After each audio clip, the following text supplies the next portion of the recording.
This is a mason line block, and you wrap your string around here. Now you can't have so much that it builds up into here, you know, that it's higher than that groove, so you have to have kind of a close amount. Now they make these in plastic and wood, and they have some fancier ones and all that. I've used these wood ones for years and like them.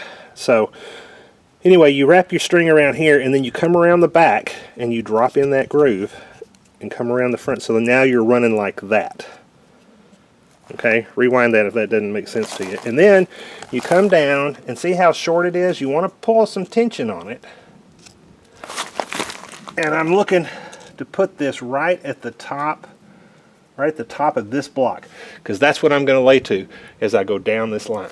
Okay, so now I've made it to the top course of my wall, and this block is just sitting here by itself. So I put an extra block on top just to give it some weight. That'll help keep this string's pretty tight, and this will just keep it from being moved by the string. And now my string is tight all the way down, and I'm ready to lay this last course. So this is how you use line blocks. Hope this was interesting to you. Be sure and watch the other videos on block laying that I'm doing right now. Thank you for watching.